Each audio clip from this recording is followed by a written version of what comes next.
តើគួរធ្វើយ៉ាងណាទៅបាត់ការកេងស្រមុកមនុស្សគ្រប់គ្នាគឺសុទ្ធតែស្រមុកនៅពេលដែលគេលក់គ្រាន់តែមួយចំនួនស្រមុកដោយសារតែប្រសាយពិបាកដកដង្ហើមហើយមួយចំនួនទៀតគឺស្រមុកជាប្រចាំការស្រមុកគឺពិតជាធ្វើឲ្យប៉ះពាល់ដល់ការកេងរបស់ដៃគូខ្លាំងណាស់ហើយពេលខ្លះអាចឈានដល់ការបំផ្លាញអាពាហ៍ពិពាហ៍ថែមទៀតផងសម្រាប់អ្នកដែលបានរៀបការរួចហើយការស្រមុកពេលខ្លះអាចជាសញ្ញានៃបញ្ហាសុខភាពសំខាន់ៗមួយចំនួនផងដែរតើគួរធ្វើយ៉ាងណាដើម្បីបំបាត់ការស្រមុកហើយឈប់ធ្វើឲ្យដៃគូរបស់អ្នកពិបាកទៀតធីសាគឺពិតជាមានប្រសិនបើអ្នកអាចអនុវត្តបានដូចខាងក្រោម 1. ការកេងបែរចំហៀង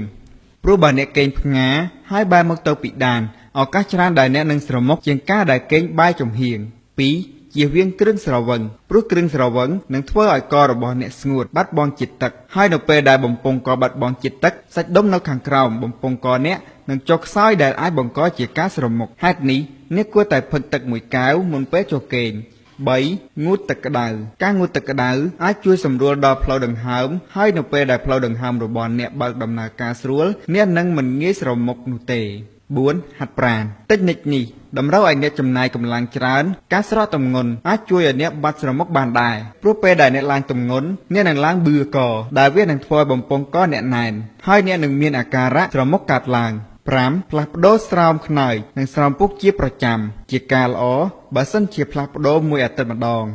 6. ឈប់ជក់បារីផ្សែងបារីក្នុងសួតរបស់អ្នកនឹងធ្វើឲ្យប៉ះពាល់ដល់ច្រមុះបំពង់កជាពិសេសនោះគឺផ្លូវដង្ហើមដែលធ្វើឲ្យរាំងស្ទះដកដង្ហើម 7. រក្សាខ្យល់ក្នុងបន្ទប់គេងរបស់អ្នកឲ្យមានសំណើមអ្នកអាចសាកល្បងប្រើប្រាស់ម៉ាស៊ីនបន្សុទ្ធខ្យល់ដើម្បីធ្វើឲ្យខ្យល់អាកាសក្នុងបន្ទប់អ្នកប្រែជាល្អហើយវាអាចជួយសម្រួលដល់ការដកដង្ហើមដែលធ្វើឲ្យអ្នកមិនស្រមុកហេតុនេះបើអ្នកគួរតែសាកល្បងវិធីសាស្ត្រខាងលើនេះដើម្បីបញ្ឈប់ការស្រមុកក៏ប៉ុន្តែប្រសិនបើវិធីសាស្ត្រខាងលើមិនដំណើរការទេអ្នកគួរតែពិចារណាក្នុងការទៅពិគ្រោះជាមួយនឹងគ្រូពេទ្យព្រោះការស្រមុកពេលខ្លះក៏អាចបណ្ដាលមកពីកត្តាសុខភាពផងដែរ